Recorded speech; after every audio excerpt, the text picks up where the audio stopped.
Hello, in this video I'm gonna show you how to crop a screenshot on Redmi A3 Pro. To crop a screenshot, first take it. To take the screenshot, click on two buttons at once, power and volume down.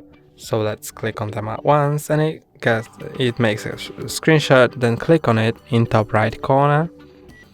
Then click on edit button, which is this pencil with a line, and then to crop the screenshot, click on crop, and now you can just crop it freely like that.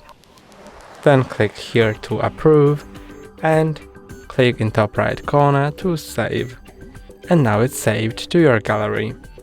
That's all for today. Don't forget to like and subscribe. See you next time.